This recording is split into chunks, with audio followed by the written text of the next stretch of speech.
दोस्तों आज की इस वीडियो में हम कक्षा 12वीं भौतिक शास्त्र फिजिक्स में अध्याय 7 प्रत्यावर्ती धारा चैप्टर के इंपॉर्टेंट क्वेश्चन आंसर देखने वाले हैं। जो आपके सिलेक्टेड टॉपिक हैं उनको मैं दोस्तों आपको समझा दूंगा, साथ ही हम क्या है सिलेक्टेड क्वेश्चन आंसर इस वीडियो के देखेंगे इस चैप्टर के। सो वीडियो को ध्यान से अंत तक देखिएगा। इससे पहले दोस्तों मैं आपको अध्याय 1 से लेकर अध्याय 6 तक के important question answer important objective बता चुका हूँ। तो आप दोस्तों क्या है class 12th physics important question answer 2025 के नाम से प्लेलिस्ट है, प्लेलिस्ट में जाकर क्रम से वीडियो देखकर आप तैयारी कर सकते हैं। तैयारी जीत की अब की बार 95% पार के उद्देश्य हम क्या है लगातार बेहतरीन तरीके से तैयारी कर रहे हैं। सबसे पहले दोस्तों आ जाते हैं अति लघुत्तम प्रश्नोत्तर 2 नंबर वाले रहते हैं।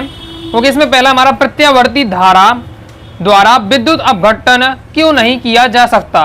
तो पहले आपको यह याद रखना कि प्रत्यावर्ती धारा द्वारा विद्युत अपघटन नहीं होता है।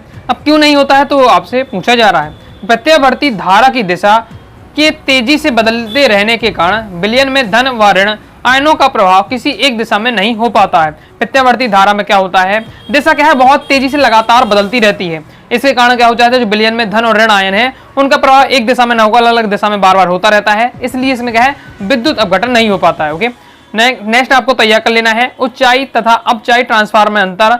एमपी बोर्ड एग्जाम 23 में क्वेश्चन आ चुका है। ओके, तो अभी मैं आपको ट्रांसफार्मर वाला टॉपिक आपको समझा रहा हूं। ओके, तो फिर तो आपको अंतर बिल्कुल आसानी से याद हो जाएंगे। फिर भी आप देख लीजिए अंतर किस प्रकार से आपको लिखना है, तैयार कर लीजिएगा। ऊंचाई ट्रांसफार्मर में क्या होता है, यह प्रत्यावर्ती विभवांतर को बढ़ा देता है। ऊंचाई क्या करता है, ऊंचाई नहीं हो तो बढ़ाना, तो यह प्रत्यावर्ती वोल्टेज जो विभवांतर होता है उसको बढ़ाने का काम करता है। जबकि अपचाई ट्रांसफार होता है वो क्या है प्रत्यावर्ती वोल्टेज या प्रत्यावर्ती विभवांतर को क्या है घटा देता है।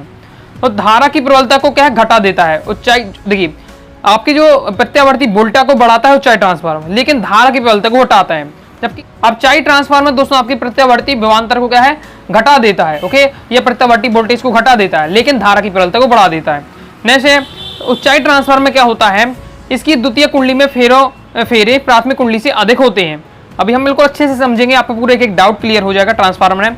ऊंचाई ट्रांसफार्मर में क्या होता है, जिसकी प्राथमिक कुंडली होती है, प्राथमिक कुंडली में फेरों की संख्या कम होती है जबकि द्वितीय कुंडली में फेरों की संख्या ज्यादा होती है। ऐसा क्यों, क्योंकि ऊंचाई ट्रांसफार्मर को क्या करना है प्रत्यावर्ती वोल्टेज को बढ़ाना है। इसलिए जो मतलब जो निर्गत आपका वोल्टेज रहेगा वो उसमें क्या होना चाहिए आपका ज्यादा चाहिए। तो ज्यादा चाहने के लिए क्या है द्वितीय कुंडली में ज्यादा फेरे होने चाहिए, इसलिए आपके ऊंचाई ट्रांसफार्मर में प्राथमिक कुंडली में फेरों की संख्या कम और द्वितीय कुंडली में फेरों की संख्या ज्यादा होती है। जबकि अपचाई ट्रांसफार्मर में द्वितीय कुंडली में फेरे प्राथमिक कुंडली से कम होते हैं, यानी प्राथमिक कुंडली में सबसे ज्यादा फेरे होते हैं, द्वितीय कुंडली में कम होते हैं प्राथमिक कुंडली की अपेक्षा। फिर है आपका ऊंचाई ट्रांसफार्मर में इसका परिमाण अनुपात क्या है 1 से अधिक होता है आपका ऊंचाई ट्रांसफार्मर का, जबकि अपचाई ट्रांसफार्मर का जो परिमाण अनुपात होता है वो 1 से कम होता है। ये पॉइंट आपको याद भी रखने हैं, इनसे क्या है आपके ऑब्जेक्टिव भी बनते हैं। तो एकदम इन सभी कंसेप्ट को क्लियर रखिएगा, ऑब्जेक्ट इनसे आपके सभी बन जाते हैं। ओके, आगे देख लेते हैं। ऑब्जेक्ट में मैंने आपको उनसे संबंधित बताए भी थे, आगे देख लेते हैं। अब दोस्तों हम देखेंगे लॉन्ग वाले। इस चैप्टर से आपका हमेशा लॉन्ग वाला क्वेश्चन आता है 4 नंबर का। ओके, प्रीवियस ईयर का पेपर आप उठाकर देख सकते हैं। तो इसमें से 2 सबसे ज्यादा इंपॉर्टेंट इस चैप्टर के, वही मैं इस वीडियो में आपको बताने वाला हूं। 2 इंपॉर्टेंट है क्वेश्चन, उन्हें हम देखेंगे और अक्सर वही क्या है बदल के आते रहते हैं। ओके, और ये भी बताऊंगा दोनों में से एमपी बोर्ड एग्जाम 2025 में कौन से आने की संभावना है, इसको भी आपको मैं बताने वाला हूं, ध्यान से सुनिएगा। तो 2 क्वेश्चन पहले कौन से इनका हम जान लेते हैं, फिर उनको हम समझेंगे। ओके, तो आपको सबसे पहले तैयार कर लेना, इस प्रकार से क्वेश्चन आता है प्रत्यावर्ती एलसीआर परिपथ ज्ञात कीजिए। परिणामी अब एलसीआर परिपथ में आपको क्या क्या चीजें ज्ञात करनी है, उसके एलसीआर परिपथ की परिणामी वोल्टेज आपको ज्ञात करना है, परिपथ की प्रतिबाधा ज्ञात करना है, परिणामी वोल्टेज व धारा के मध्य कालांतर पूछा जा रहा है। या क्वेश्चन आपका आ सकता है कि फेजर आरेख बनाइए। ओके, डायग्राम बनाने के साथ प्रतिबाधा कालांतर ये सब रहने वाला है। मतलब ये टॉपिक आपसे पूछे जाते हैं। बोर्ड एग्जाम 2022 में आ चुका है, 24 में आ चुका है। ओके, तो ये एक तो आपका ये क्वेश्चन रहता है। दूसरा नेक्स्ट आपका इस चैप्टर से सबसे ज्यादा इंपॉर्टेंट है 4 नंबर के लिए ट्रांसफार्मर वाला। ओके, एक एलसीआर परिपथ वाला, दूसरा ट्रांसफार्मर। ट्रांसफार्मर क्वेश्चन आता है कि ट्रांसफार्मर का वर्णन कीजिए। मतलब ट्रांसफार्मर के आपको पूरे बारे में बताना पड़ता है, उसका डायग्राम बनाना पड़ता है, फिर सिद्धांत पूछा जाता है, परिमाण अनुपात का सूत्र पूछा जाता है, ट्रांसफार्मर में ऊर्जा क्षय के कारण तथा उन्हें कम करने के उपाय, ये आपका टॉपिक रहता है। तो ये 2 क्वेश्चन आपको इस चैप्टर से तैयार कर लेते हैं, 4 नंबर आपके पक्के हो जाएंगे। और क्या है एक एक करके अलग अलग आते रहते हैं। जैसे मैं आपको बता देता हूँ कि आपका देखिए ये प्रत्यावर्ती जो आपका एलसीआर वाला परिपथ है ये 2022 में आया, 2022 में आया। फिर ट्रांसफार्मर वाला दोस्तों आपका 2023 में आया। फिर दोस्तों आपका एलसीआर प्रति वर्ष वाला फिर 2024 में आया। तो अब दोस्तों आपके 25 में बहुत ज्यादा हाई चांस है कि ट्रांसफार्मर आपका पूछ लिया जाए, क्योंकि 2024 में आपका क्या है एलसीआर वाला आ सकता है। ओके, हो सकता है रिपीट भी हो जाए। ओके, लेकिन आपको दोनों तैयार करके रखना है, क्योंकि बहुत हाई चांस रहते हैं और यहाँ से हमेशा रिपीट होते हैं क्वेश्चन। ओके, तो 4 नंबर आपके पक्के हो जाएंगे। तो हम दोनों को क्या है एक एक करके समझ लेते हैं। पहले मैं आपको एलसीआर परिपथ वाला पूरा टॉपिक समझा देता हूँ और फिर दोस्तों मैं आपको ट्रांसफार्मर पूरा समझा दूंगा। चलिए दोस्तों आप कैसे समझ लेते हैं। ओके, कुछ तो टॉपिक आपको क्या है तैयार, अगर पूरे चैप्टर डिटेल से पढ़ा है तो बहुत ज्यादा आसानी से मैं आपको समझाऊंगा, तो आपको समझ में आ जाएगा।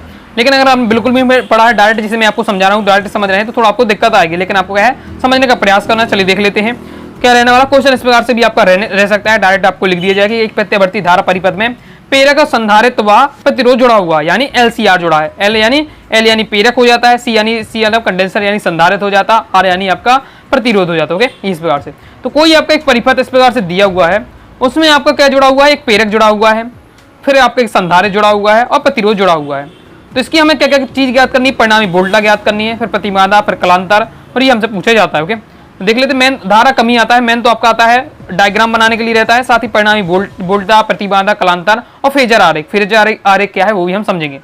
तो देख लेते हैं, इस प्रकार से आपको एक डायग्राम बना लेना है जिसमें एक परिपथ बना लेना है। परिपथ में आपका क्या है, इस प्रकार से आपको प्रेरक जोड़ने, मतलब प्रेरक यानी कुंडली जुड़ी हुई है, फिर एक आपका यहाँ क्या जुड़ा हुआ है, आपका संधारित्र जुड़ा हुआ है और आपका प्रतिरोध जुड़ा हुआ है। ओके, सबका एक अपना अपना आपका इसमें क्या होगा, विभवांतर होगा। तो इसका VL से हम डिनोट करेंगे, संधारित्र के विभवांतर को VC से, और आपके जो आपका प्रतिरोध होता है इसका जो विभवांतर है VR होगा। ओके, आगे देख लेते हैं। तो किस प्रकार से आपको लिखना है, यहाँ से आपका सॉल्यूशन रहेगा। माना प्रेरक L संधारित्र C तथा प्रतिरोध R एक प्रत्यावर्ती धारा स्रोत के कारण श्रेणी क्रम में क्या जुड़े हुए, श्रेणी क्रम में जुड़े हुए, ये हमने बता दिया। तो माना किसी क्षण में प्रत्यावर्ती वोल्टता को निम्न समीकरण द्वारा व्यक्त किया जाता है। यहाँ की जो प्रत्यावर्ती वोल्टा होती है, जब इसको हम जमाते हैं तो V0 sin ओमेगा t होती है। ओके, तो ये आपको पॉइंट याद करके रखना है। और आगे देख लेते हैं। अब यहाँ से हम क्रम से निकालना स्टार्ट करेंगे। सबसे पहले हम निकालेंगे परिणामी वोल्टा किस प्रकार से निकलेगी।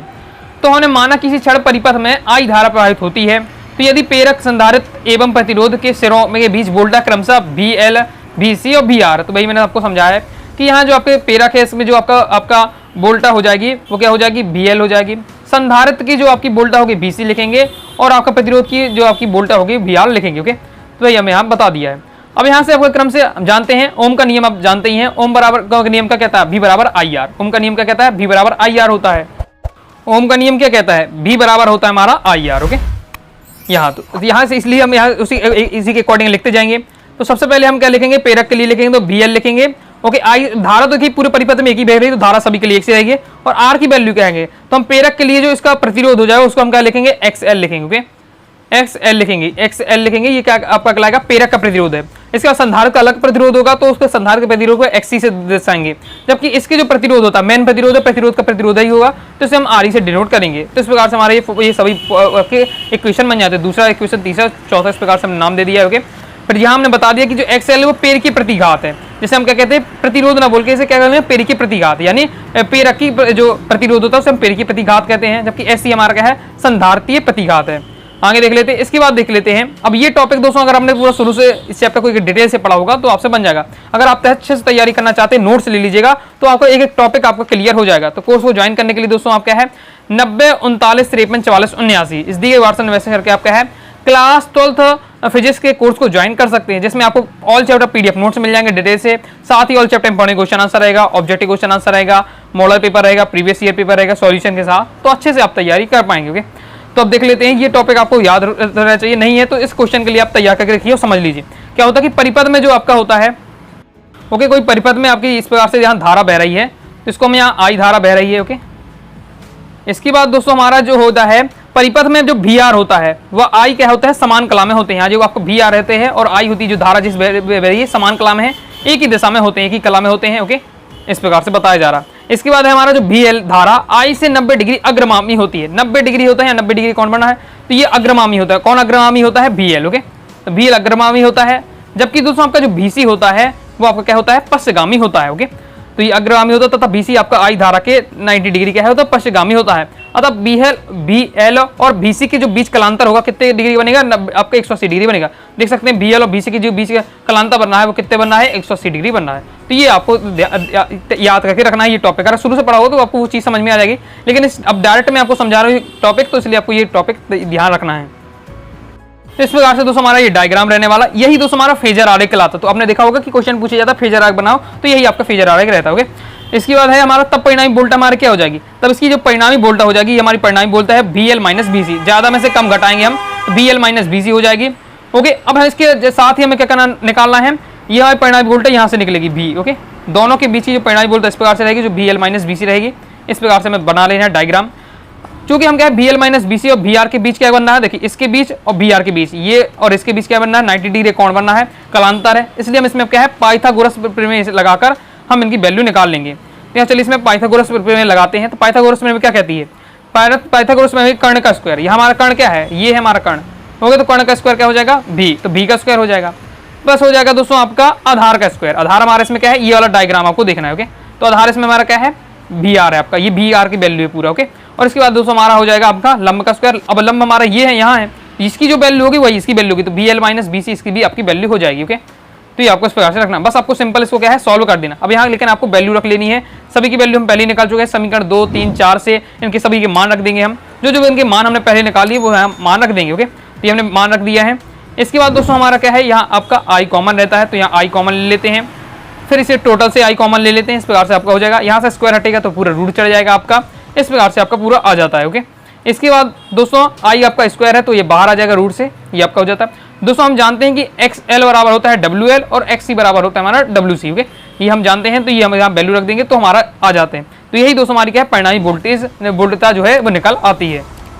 इसके बाद दोस्तों से परिपथ की प्रतिबाधा पूछी जाती है। परिपथ की प्रतिबाधा क्यों बोला जाता है, ओके, क्योंकि क्या है अगर एक ठैया अगर लग रहा है, ओके, एक प्रतिरोध होता है तो प्रतिरोध बोलते हैं, लेकिन इसमें क्या है 3-3 जगह से इसका प्रतिरोध होता है, इसलिए टोटल को हम क्या है प्रतिबाधा बोल देते हैं। ओके, तो एक बार प्रतिबाधा को आपको प्रतिरोधी समझना, पूरे परिपथ का आपको जो प्रतिरोध है वो प्रतिबाधा आपका यहाँ कहलाएगा। तो ये भी हमने यहाँ समीकरण 5 से भी अभी ये जस्ट निकाला है, आपके परिणामी वोल्टेज का ये निकाला है फॉर्मूला, इसको हम लेंगे। यहाँ हम देख लेंगे V का या आपका I गुणा में या भाग में चला जाएगा, इस प्रकार से हो जाता। अगर इसकी तुलना हम कैसे करें, ओम के नियम से कर दें, ओम का नियम क्या कहता है, तो V बराबर IR होता है, तो V upon I equal to हो जाएगा R। अब इसकी हम तुलना अगर इससे करते हैं तो ये तो इस साइड LHS बराबर तो RHS भी बराबर होगा, तो ये किसके बराबर होगा, R के बराबर होगा। लेकिन यहाँ प्रतिरोध को हम कैसे दर्शा देंगे, Z से डिनोट करेंगे। Z से क्यों डिनोट करेंगे, ये टोटल प्रतिबाधा है। पूरे परिपथ की जो LCR परिपथ की प्रतिबाधा उसे हम आपको टोटल होती है, तो इसलिए क्या Z से अलग ही चिन्ह से प्रदर्शित करते हैं। तो आपको क्या है परिपथ की जो प्रतिबाधा उसे Z से प्रदर्शित करते हैं, तो इसलिए हमारा ये पूरा आपका आ जाता है, यही हमारा क्या है परिपथ की प्रतिबाधा है। ओके, आगे नेक्स्ट देख लेते हैं। इसके बाद दोस्तों हमें क्या है परिणामी वोल्टेज और धारा के मध्य कलांतर निकालना पड़ता है। तो कलांतर किस प्रकार से निकलेगा इसे देख लेते हैं। ओके, तो हमें कलांतर हम क्या मान लेते हैं, जो V है और I, ओके, इनके बीच अगर हमारा कलांतर फाई है तो हमारा tan फाई के इसमें फॉर्मूला लगाएंगे। कलांतर निकालना है तो अब यहाँ फाई को हमने क्या माना है, इसके कलांतर माना है, तो tan फाई मिलाएंगे। tan फाई बराबर क्या होता है, tan थीटा का बराबर फॉर्मूला क्या होता है, तो ट्रिग्नोमेट्री में हमने पढ़ा होता है tan थीटा बराबर दोस्तों होता है आपका लंब बटे आधार। ओके, तो यहाँ देख लेते हैं डायग्राम से, ये दोस्तों हमारा डायग्राम है। तो यहाँ हमने क्या मान लिया, जो एंगल है यहाँ का फाई बन रहा है, ओके, यहाँ कलांतर फाई बन रहा है, तो हमारा होता है लंब बटे आधार। लंब हमारा क्या है, अब जो मैंने आपको बताया ये जो इतना होगा ये भी इतना होगा, तो VL माइनस BC आपका हो जाएगा लंब और VR आपका हो जाएगा आपका आधार। ओके, तो इस प्रकार से हमारा आ जाता है। यहाँ पर हम क्या इनकी वैल्यू रख देंगे, तो VL की वैल्यू रख दी हमने, BC की वैल्यू निकली जो हम पहले निकाल चुके हैं सबसे शुरुआती समय में। ओके, बस इसके बाद दोस्तों हम क्या करेंगे, यहाँ से I कॉमन लिप जाएगा, I से फिर I कट जाएगा, तो आपका ये बचता है। इसके बाद दोस्तों हमारा क्या है, यहाँ XL और XC का रख देंगे वैल्यू। XL बराबर क्या होता है, WL होता है, और XC बराबर होता है 1/WC। ओके, बस उसकी वैल्यू यहाँ रख देना है। ओके, XC बराबर है WC लिखा हो तो आपको लिखना है XC बराबर होता है 1/WC, जबकि XL बराबर WL होता है। ओके, तो ये हमारा आ जाता है। इसके बाद हम क्या है tan को साइड भेजेंगे तो tan इनवर्स हो जाएगा और ये हमारा निकल आता है कलांतर। इस प्रकार से कंप्लीट हो जाता है। तो मैंने आपको इस टॉपिक में LCR परिपथ में तीन चीजें आपको बताई हैं। एक तो आपका क्या बता दिए परिणामी वोल्टेज, फिर इसके बाद मैंने आपको बताया है प्रतिबाधा और कलांतर। तीन ही टॉपिक मुझे आते हैं। दो आपके टॉपिक रहते हैं, एक फेजर आरेख रहता है और एक परिपथ का आपका डायग्राम रहता है, तो वो भी हमने क्या देख ही लिया है। नेक्स्ट दोस्तों हमारा टॉपिक आ जाता है ट्रांसफार्मर वाला। चलिए इसे अच्छे समझ लेते हैं। क्वेश्चन इस प्रकार से आपका पेपर रहता है, ट्रांसफार्मर का वर्णन निम्नांकित शीर्षों के अंतर्गत कीजिए। नामांकित चित्र आपको बनाना पड़ता है, ट्रांसफार्मर को जो डायग्राम बनाना पड़ेगा, फिर सिद्धांत परिमाण अनुपात का सूत्र, फिर आपका ट्रांसफार्मर आपके में ऊर्जा क्षय के कारण तथा इन्हें कम करने के उपाय। ये क्वेश्चन आपके इस प्रकार से रहता है। ओके, तो देख लेते हैं किस प्रकार से रहता है। तो पहले ट्रांसफार्मर को समझ लेते हैं, ट्रांसफार्मर क्या है। ओके, ट्रांसफार्मर एक ऐसी युक्ति होती है जो प्रत्यावर्ती वोल्टा को बढ़ाने या घटाया जा सकता है। मतलब ट्रांसफार्मर की एक ऐसी युक्ति है जिसके द्वारा प्रत्यावर्ती जो वोल्टा है उसको बढ़ाया या घटाया जा सकता है। दोस्तों जो आपके घर में 220 वाट की जो बिजली आती है, ओके, वो कैसे, पहले जो ट्रांसफार्मर आती है वो ट्रांसफार्मर 11,000 से ज़्यादा वोल्टेज की रहती है, वो आपके घर में आके 220 वोल्टेज की हो जाती है।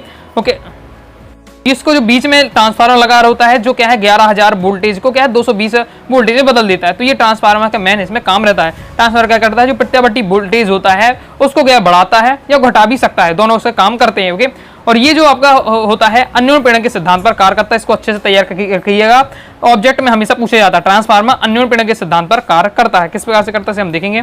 ओके, तो ट्रांसफार्मर आपके दो प्रकार के होते हैं, एक आपका उच्चाई ट्रांसफार्मर होता है, एक अपचाई ट्रांसफार्मर होता है। क्योंकि हमने क्या लिखा कि ट्रांसफार्मर वो होता है जो क्या है प्रत्यावर्ती वोल्टेज को बढ़ाता है और घटाता भी है। ओके, दोनों मतलब दोनों ओके, घटा भी सकता है बढ़ा भी सकता है। उसी के अकॉर्डिंग यहाँ आपके दो प्रकार के हो जाते हैं। उच्चाई ट्रांसफार्मर क्या करता है, प्रत्यावर्ती वोल्टेज को बढ़ाता है, क्योंकि नाम ही उच्चाई ट्रांसफार्मर यानी बढ़ाना।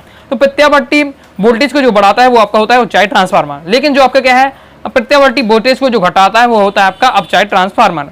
इसके बाद दोस्तों आपको नामांकित चित्र किस प्रकार से बनाना है, तो इस प्रकार से आपको बनाना है, तो देख सकते हैं आप। अब दोस्तों हम समझ लेते हैं ट्रांसफार्मर की संरचना। ओके, पेपर में लिखने के लिए नहीं आता लेकिन आपको समझने के लिए रहना चाहिए। तो ट्रांसफार्मर की जो आपकी होती हैं ये आपका नर्म लोहे की क्या है पट्टियां बनी रहती हैं। ओके, नर्म लोहे के बने ये पट्टियां होती हैं, क्रोड होते हैं, जिन्हें क्या है क्रम से जमाया जाता है। ओके, इस प्रकार से रहते हैं। आप इसमें मान के चलिए क्या है नर्म लोहे की आपके है ये पट्टियां इस प्रकार से रहती है, बीच में क्या है आपका गैप रहता है। ओके, नर्म लोहे के ये पतली होते हैं, इसके ऊपर इस प्रकार से फिर लगा रहता है। ओके, फिर इस प्रकार से ये इस प्रकार से क्रम से इस प्रकार से जमा दिया जाता है इनको, और फिर यहाँ क्या किए जाते हैं आपकी करोड़ हो जाते हैं, और यहाँ इसमें क्या है तार लपेट दिए जाते हैं इस प्रकार से, साइड आपकी साइड लपेट दिए जाते हैं, जिसे आपको प्राथमिक कुंडली मानना है, इसमें आपको यह द्वितीय कुंडली हो जाएगी। ओके, तो ये आपके रहते हैं। अब बस आपके आपको चाई ट्रांसफार्मर अपचाई ट्रांसफार्मर कैसे अंतर हो जाता है, ये कुंडलियों की संख्या पर डिपेंड करती है। अगर आपकी प्राथमिक कुंडली में इस प्रकार से, अगर दोस्तों आपकी यह प्राथमिक कुंडली है, जो आपकी प्राथमिक कुंडली हो जाती है, इसमें आपके फेरों की संख्या आपकी कम है। ओके, और यहाँ आपकी जो द्वितीय कुंडली इसमें फेरों की संख्या इस प्रकार से ज्यादा है। ओके, तो ये आपका कौन सा हो जाएगा उच्चाई ट्रांसफार्मर होगा, क्योंकि क्या है उच्चाई ट्रांसफार्मर वोल्टेज को बढ़ाएगा, वोल्टेज को बढ़ाने के लिए जो आएगी वो यहाँ क्या है ज्यादा कुंडली होनी चाहिए। ओके, इसी प्रकार से अगर यहाँ आपकी इसमें कम हो जाती है, इसी को हम उल्टा करके इस साइड रख देते। ओके, इस प्रकार से। तो अगर प्राथमिक कुंडली में क्या है फेरों की संख्या ज्यादा होती है और द्वितीय कुंडली में अगर फेरों की संख्या कम हो जाती है तो आपका अपचाई ट्रांसफार्मर बन जाता है। तो बस केवल आपकी यही संरचना रहती है। ओके, तो आई होप समझ गए। इस प्रकार से आपको डायग्राम बना लेना, पेपर में आपको दोनों बनाने पड़ेंगे, अपचाई ट्रांसफार्मर उच्चाई ट्रांसफार्मर दोनों आपको डायग्राम बनाने पड़ेंगे, जिस प्रकार से मैंने आपको बनाया है। कार्य विधि देख लेते हैं। पेपर में भी कार्य विधि लिखने के नहीं आता, लेकिन समझ के आपको रखना है, क्योंकि विद्युत चुंबकीय प्रेरण के सिद्धांत पर रहता है, अन्योन्य प्रेरण होता है। ओके, तो इस प्रकार से रहता है। अगर आपने 6 चैप्टर में मैंने आपको सब समझाया था तो आपको अच्छे से बन जाएगा। जब हम क्या है प्राथमिक कुंडली के सिरों में क्या है प्रत्यावर्ती बोधता लगाई जाती है, प्रत्यावर्ती बोधता देते हैं, तो उस कुंडली में क्या है प्रत्यावर्ती धारा बहने लगती है। ओके, और यह प्रत्यावर्ती धारा क्रोड में प्रत्यावर्ती चुंबकीय क्षेत्र उत्पन्न कर देता है। जब हम प्राथमिक कुंडली में क्या देते हैं प्रत्यावर्ती बोल्टा देते हैं, तो उस कुंडली के चारों क्या है चारों ओर क्या आपका बन जाती है चुंबकीय क्षेत्र बन जाता है। अतः द्वितीय कुंडली में क्या हो जाती है बद्ध चुंबकीय फ्लक्स में क्या है बार बार परिवर्तन होता है। द्वितीय कुंडली में के जो चुंबकीय फ्लक्स होता है उसमें बार बार परिवर्तन होता है, जिससे क्या है विद्युत दूसरी कुंडली में क्या है विद्युत वाहक बल द्वितीय कुंडली में क्या है उत्पन्न हो जाता है। तो ये आपका सिद्धांत रहता है, अन्योन्य प्रेरण के सिद्धांत पर कार्य करता है। यही आपका अन्योन्य प्रेरण है। ओके, जैसा कि दोस्तों हमने क्या है जो आपका 6वां चैप्टर है उसमें समझाता है। ओके, अब दोस्तों हम देख लेते हैं सिद्धांत। ये पेपर में आपका रहता है सिद्धांत, मतलब आपका परिमाण अनुपात का सूत्र किस प्रकार से निकाला जाता है। पेपर में आपका सिद्धांत आपको अगर पूछा जाता है तो एक लाइन में बता देना है कि यह क्या है ट्रांसफार्मर अन्योन्य प्रेरण के सिद्धांत पर कार्य करता है। ओके, इसके बाद ये आपका जो मेन टॉपिक है ये है आपका परिमाण अनुपात का सूत्र निकालने का। ओके, तो किस प्रकार से निकलेंगे, तो माना हमने ट्रांसफार्मर की जो प्राथमिक कुंडली है और द्वितीय कुंडली में फेरों की संख्या एनपी और एनएस माना। एन मतलब नंबर, ओके, पी मतलब प्राइमरी जो कुंडली है मतलब प्राथमिक कुंडली उसमें कितने फेरों की संख्या है वो आपके एनपी से दर्शाएंगे। द्वितीय कुंडली उसमें कितने फेरे हैं उसको हम एनएस से दर्शाएंगे, सेकंड एस मतलब सेकंड डी से। ओके, यदि प्राथमिक कुंडली में प्रत्येक फेरों से बद्ध चुंबकीय फ्लक्स फाई हो तो फैराडे के विद्युत चुंबकीय प्रेरण के नियम अनुसार, फैराडे का मैं आपको जो दो नियम है दोनों मैंने आपको पिछले चैप्टर में समझाए थे। तो फैराडे के नियम के अनुसार हम जानते हैं फैराडे का जो प्रेरित विद्युत वाहक बल का जो नियम होता है वो क्या कहलाता है आपका, इस प्रकार से यह फॉर्मूला होता है। ओके, विद्युत वाहक बल बराबर होता है आपका चुंबकीय फ्लक्स बटे में क्या हो जाता है आपका समय रहता है। ओके, कितना परिवर्तन हो रहा है, तो ये आपका होता है फॉर्मूला। बस इसमें हम अपने अकॉर्डिंग बदल लेंगे। तो पहले हम प्राथमिक कुंडली के लिए निकालेंगे, तो यहाँ ईपी लिखेंगे। ओके, यह पी जहाँ जहाँ लिखे मतलब प्राथमिक कुंडली की बात हो रही है। ओके, तो इस प्रकार से आपको फॉर्मूला हो जाएगा। नेक्स्ट हमारा जो होता है इसी बार से हम द्वितीय कुंडली के लिए निकालेंगे। तो इसी प्रकार द्वितीय कुंडली में के प्रत्येक फेरे से बद्ध चुंबकीय फ्लक्स फाई हो तो द्वितीय कुंडली में प्रत्येक विद्युत वाहक बल क्या हो जाएगा, द्वितीय कुंडली के लिए हो जाएगा। समीकरण 1 2 नाम दे देना है और समीकरण 2 में हम क्या है 1 का भाग लगा देंगे, तो इस प्रकार से हमारा आ जाएगा। जो सेम रहता है वो तो आपका कट ही जाता है, तो क्या बचता हमारा ES अपॉन EP बराबर हो जाएगा आपका NS अपॉन NP। ओके यदि कुंडलियों का प्रतिरोध नगण्य हो, तो जो कुंडलियां हैं उसमें जो प्रतिरोध है उसका नगण्य हो, तो तब आपका विद्युत वाहक बल होता है ईपी और ईएस वो क्रम से क्या होता है आरोपित वोल्टेज के क्या है बराबर हो जाएगा। तो ये हो जाएगा अब बीएस यानी सेकेंडरी कुंडली के लिए अपॉन वीपी इक्वल टू हो जाएगा एनएस अपॉन एनपी। ये आपको क्वेश्चन 4 नाम दे देना है। अब माना प्राथमिक कुंडली व द्वितीय कुंडली में क्या हो जाता है धारा बह रही है। धारा को हम प्राथमिक कुंडली में क्या है आपकी आईपी धारा यानी प्राथमिक कुंडली वाली धारा, आई एस यानी सेकेंडरी जो द्वितीय कुंडली उसमें बहने वाली धारा। तब आपका क्या हो जाता है, तब हम जानते हैं दोस्तों दोनों की जो शक्तियां हैं जो है वो आपका दोनों की जो शक्तियां हैं वो बराबर होगी। प्राथमिक कुंडली हो चाहे द्वितीय कुंडली उसकी शक्ति बराबर होगी, इसलिए आपके इक्वल हो जाएगा। अब शक्ति बराबर का फॉर्मूला क्या होता है आपका, शक्ति बराबर हो जाएगा में वोल्टता गुणे आपका धारा हो जाएगा। इस बार से आपका आ जाता है, तो इससे हम निष्कर्ष हमारा ये निकल के आ जाता है। ओके हम देख लेते हैं आपका समीकरण 4 और 5 से, तो हमारा ये निकल कर आ जाता। तो यही हमारा आ जाता है मेन, बस केवल आपको यहीं तक करना है, यही आपका परिमाण अनुपात का सूत्र कहलाता है। ओके इसकी बाकी ये निष्कर्ष दिया होगा, इसके हम क्या क्या निष्कर्ष निकाल सकते हैं वो आपका दिया है। तो पेपर में आपको ये टॉपिक नहीं लिखना है, समझने के लिए मैंने आपको यहाँ दिया हुआ है। पेपर में आपको यहीं तक लिखना है और बता देना यही आपका परिमाण अनुपात का सूत्र है। लेकिन इससे हम क्या इससे टॉपिक से हम क्या क्या निष्कर्ष निकाल सकते समीकरण से, तो वो निष्कर्ष आपका यहाँ दिया हुआ है। इसके आगे दोस्तों आपका ये दिया हुआ है, लेकिन ये आपको पेपर में बताने की आवश्यकता नहीं है, केवल आपको क्या है समीकरण तक आपको लिख देना है बस। अब दोस्तों हम देख लेते हैं ट्रांसफार्मर ऊर्जा क्षय किस प्रकार से होता है, उन्हें किस प्रकार से कम किया जाता है। तो पहले हम जान लेते हैं कि ट्रांसफार्मर ऊर्जा क्षय किन किन कारणों से होता है। तो ये पॉइंट वाइज पॉइंट मैंने दिया हुआ है, इसी बार से आपको लिखना है। ओके शॉर्ट में आप कर सकते हैं बाकी। तो एक तो ताम्र हानि होती है, फिर लौह हानि होती है, फिर शैथिल्य हानि, फिर चुंबकीय फ्लक्स क्षरण, ये आपके पॉइंट होता है। तो मैंने आपको 4 पॉइंट आपको तैयार करना है। एक और होता है मिनमिनाहट ध्वनि के कारण हानि, ओके वो भी इस बार से आपका दिया हुआ है। तो ये आपके 5 दिए हुए, इसमें आपको कम से कम 4 तो आपको तैयार करना है। पहले तो नाम ही आपको पता होना चाहिए। अब ताम्र हानि किस प्रकार से होती है और किस प्रकार से कम किया जाता है, तो उसे हम देख लेते हैं। तो ट्रांसफार्मर की प्राथमिक एवं द्वितीय कुंडली में धारा आई प्रवाहित होने से इन कुंडलियों के जो प्रतिरोध होता है आर के कारण उसमें जूल के प्रवाह ऊष्मा उत्पन्न होती है। ओके इसमें लगातार धारा प्रवाहित होगी, आपके लोहे के जो नर्म लोहे के जो कोड है उनमें लगातार धारा प्रवाहित होगी, तो उसमें ऊष्मा की हानि कुछ ना कुछ होगी। ओके तो विद्युत ऊर्जा का एक भाग क्या है ऊष्मी ऊर्जा के रूप में क्षय हो जाएगा, इसे ही हम क्या है ताम्र हानि कहते हैं। अब इसे हम कम किस प्रकार से करते हैं, क्योंकि पेपर में आता है हानि तो बताइए, साथ ही कम करने के उपाय बताइए। तो इसे कम करने के लिए उपाय है कि इसे कम करने के लिए आवश्यकता अनुसार कुंडलियों में मोटे तारों का उपयोग किया जाना चाहिए। कुंडली में हम क्या है मोटे तार लगाते हैं तो ताम्र हानि को हम कम कर सकते हैं। फिर नेक्स्ट हमारे लौह हानि। लौह हानि क्या होती है, तो क्रोड में भंवर धाराओं के कारण ऊष्मा के कुछ ऊर्जा हास लौह हानि कहते हैं। मतलब क्या है क्रोड में क्या है भंवर धारा उत्पन्न होती है, तो भंवर धाराओं से क्या होते हैं जो आपकी कुछ ना कुछ ऊष्मा निकल जाती है, जैसे हम क्या है लौह हानि कहते हैं। इसे कम करने का उपाय क्या है कि इस क्षय को कम करने के लिए क्रोड को क्या बनाना चाहिए पटलित बनाना चाहिए। ओके फिर शैथिल्य हानि होती है। शैथिल्य हानि क्या है, प्रत्यावर्ती धारा के कारण क्रोड के बार बार चुंबकित और विचुंबकित होने के क्रिया से ऊर्जा का ह्रास को हम क्या कहते हैं शैथिल्य हानि कहते हैं। ओके इसे इसके दूर किस प्रकार से किया जा सकता है कि इस दोष को कम करने के लिए नर्म लोहे के क्या है क्रोड प्रयुक्त करने चाहिए। ओके नेक्स्ट देख लेते हैं चुंबकीय फ्लक्स क्षरण। प्राथमिक कुंडली के समस्त फ्लक्स का द्वितीय कुंडली से संबद्ध न होना ही फ्लक्स क्षरण कहलाता है। जरूरी नहीं कि प्राथमिक कुंडली से जो भी निकल रहा है वो उसका फ्लक्स वो दूसरी कुंडली में क्या है पूरी तरीके से आरोपित हो जाए। ओके कुछ ना कुछ क्षय होगा ही, इसी को हम क्या है चुंबकीय फ्लक्स क्षरण कहते हैं। तो इसे दोष को कम करने के लिए नर्म लोहे के क्या क्रोड क्या है प्रयुक्त किया जाता है। बाकी एक और आपकी हानि दी हुई है तो ये इसे भी आपको तैयार कर लेना है। ओके इस बार से कंप्लीट होना था। पेपर में आपको क्या है अगर 3 भी लिख देते तो वो आपकी क्या है चल जाएगा। ओके आगे देख लेते हैं। आगे नेक्स्ट हमारा कुछ न्यूमेरिकल देख लेते हैं चैप्टर से। ओके 2 से 3 न्यूमेरिकल जो इंपॉर्टेंट है उन्हें हम देख लेते हैं किस टाइप के जो आपके बनते हैं। तो पहला है कि हमारा एक अपचाई ट्रांसफार्मर के संचरण लाइन वोल्टेज को 2220 वोल्ट से 220 वोल्ट में करता है। मतलब कोई ट्रांसफार्मर है, अब देखिए जो वोल्टेज को क्या है कम कर रहा है तो वो आपका अपचाई ट्रांसफार्मर होगा। ओके जो नॉर्मल क्या है हमारे जो शहरों में लगे रहते हैं, क्योंकि क्या है बाहर से जो वोल्टेज आता है वो ज़्यादा वोल्टेज का होता है कि आपका 11,000 वोल्ट तक का होता है, उसे हम क्या है 220 में कन्वर्ट करते हैं। तो ये आपका कम कर रहा है। तो प्राथमिक कुंडली में फेरों की संख्या 5000 है, दक्षता 90 आपकी 90% है, निर्गत शक्ति 8 किलोवाट है। तो गणना में क्या करनी है, दो चीज निकालनी है। पहला है द्वितीय कुंडली में फेरों की संख्या निकालनी है। प्राथमिक कुंडली की फेरों की संख्या 5000 है, द्वितीय कुंडली की फेरों की संख्या नहीं बताई गई तो वो निकालना है, साथ ही निवेशी शक्ति बताना है। ओके तो अगर फॉर्मूला बनेगा तो आपसे सब बन जाएगा। ओके तो देख लेते हैं। देखिए मैं VP यानी दिया हुआ है प्राथमिक कुंडली में जो वोल्टेज आ रहा है कितना आ रहा है 2220 वोल्ट आ रहा है। ओके और जो फिर आपका द्वितीय कुंडली में कितना मिल रहा है 220 वोल्ट मिल रहा है। ओके ये सब हमको दिया हुआ है। NP यानी जो हमारा क्या है प्राथमिक कुंडली में कितने फेरे हैं तो 5000 है, द्वितीय कुंडली को हमें निकालना है। तो द्वितीय ये फॉर्मूला हम जानते हैं VP/VS इक्वल टू होता है NP/NS। ये हमने अभी देखा है क्योंकि ट्रांसफार्मर का जो भी हमने परिमाण अनुपात का सूत्र निकाला उसमें हम ये जानते ही। ओके तो इसके अनुसार हम निकाल सकते हैं द्वितीय कुंडली में फेरों की संख्या। तो आपसे देख सकते हैं बस पक्षांतर किया गया है, द्वितीय कुंडली में फेरों की संख्या इस प्रकार से निकल आती है। नेक्स्ट हमें निकालना है निवेशी शक्ति। तो निवेशी शक्ति किस प्रकार से निकालेंगे?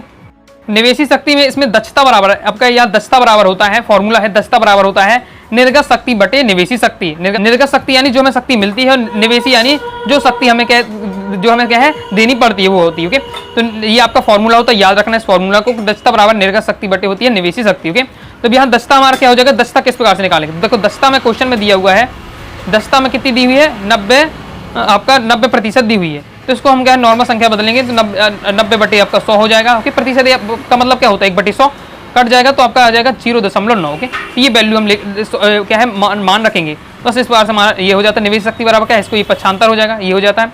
निर्गत शक्ति हमको दी हुई है 8, हमको दी है 8 किलो वाट दी है, तो 8 यहाँ रख देंगे। अभी दक्षता मैंने आपको बता दी किस प्रकार से 0.9 निकल के आती है, सॉल्व करेंगे तो हमारा आंसर आ जाता है। तो ये आपका रहता है, बस इसमें अगर फॉर्मूला याद है तो फिर आपसे बन जाएगा। ओके, आगे देख लेते हैं। नेक्स्ट न्यूमेरिकल चैप्टर से एमपी बोर्ड एग्जाम 2022 में क्वेश्चन आ चुका है। ओके, अब चाहे ट्रांसफार्मर की वोल्टेज इसमें क्या है 11,000 वोल्ट है, से 440 वोल्ट में परिवर्तित कर रहा है। तो इसमें ये मतलब क्या है प्राथमिक कुंडली में जो आपकी वोल्ट मिल रहा है वो कितना है 11,000 वोल्ट मिल रहा है। तो द्वितीय कुंडली में लेकिन जो वोल्ट प्राप्त होता है वो 440 है, मतलब कम कर दे रहा है, वोल्ट को कम कर दे रहा है, यानी वो आपका अब चाहे ट्रांसफार्मर जो कि बताया जा रहा है। प्राथमिक कुंडली में फेरों की संख्या 8000 है, तो द्वितीय कुंडली में फेरों की संख्या ज्ञात करनी है। सिंपल है, वही आपका फॉर्मूला हो जाएगा जो कि हम क्या है निकाल चुके हैं। ये जो आपका परिमाण अनुपात का सूत्र है ये फॉर्मूला का है। बस आपको बस पता होना चाहिए क्या क्या चीज दी हुई है, उनको किस प्रकार से लिखना है, बस वैल्यू पुट कर देंगे हमारा आंसर आ जाएगा। बिल्कुल सिंपल दिया हुआ है। ओके, VP यानी प्राथमिक कुंडली में कितना वोल्ट आ रहा है, VS में यानी द्वितीय कुंडली में कितना वोल्ट आ रहा है, NP यानी क्या है प्राथमिक कुंडली में फेरों की संख्या, द्वितीय कुंडली में निकालना है कितने फेरों की संख्या होती है। ये हमारा फॉर्मूला होता है जो हमें क्या है परिमाण अनुपात का सूत्र भी निकाल के मैंने आपको दिखाया था ट्रांसफार्मर के। बस वैल्यू पुट करेंगे तो हमारा सेकंड जो कुंडली है उसमें हमारा आ जाएगा कितने फेरे हैं। ओके, नेक्स्ट क्वेश्चन देख ले 2023 में बोर्ड एग्जाम में आ चुका है। एक विद्युत बल्ब है जो 220 वोल्ट आपूर्ति पर 200 वाट शक्ति देने के लिए बनाया गया है। बल्ब में प्रवाहित होने वाली RMS धारा को आपको निकालना है। तो बस आपको फॉर्मूला पता होना चाहिए तो बन जाएगा। फॉर्मूला का मैंने खेल रहता है। तो आपका इसमें होता है MS का फॉर्मूला क्या होता है आपका P/B। ओके, तो हमें दिया हुआ है पावर दी हुई है हमको, साथ ही वोल्ट भी दिया हुआ है। पावर हमें यहाँ क्या दी हुई है, पावर हमको क्या दिया हुआ है 200 दिया हुआ है। ओके, और फिर हमें वोल्ट भी दिया हुआ है 220 दिया हुआ है। बस ऐसे सॉल्व कर देंगे हम तो हमारा आ जाएगा। ओके, इस प्रकार से तो हम सॉल्व करेंगे तो 0.9 एम्पियर आ जाएगा। सिंपल फॉर्मूला याद होगा तो वैसे बन जाएगा, कंप्लीट हो जाता है। बाकी दोस्तों इससे संबंधित और भी आप क्या प्रैक्टिस करिएगा। अगर आप मुझसे कहेंगे कमेंट में तो मैं आपको चैप्टर बाई चैप्टर के न्यूमेरिकल भी प्रैक्टिस करा दूंगा। इस प्रकार से दोस्तों हमने प्रत्यावर्ती धारा चैप्टर के इंपॉर्टेंट क्वेश्चन आंसर देखेंगे, सभी तैयार कर लीजिएगा। वीडियो पसंद आए वीडियो लाइक करके सब्सक्राइब जरूर कर दीजिए। साथ ही दोस्तों टेलीग्राम चैनल व्हाट्सएप चैनल को ज्वाइन कर लीजिएगा। मिलते हैं नेक्स्ट वीडियो में, तब तक के लिए बाय बाय।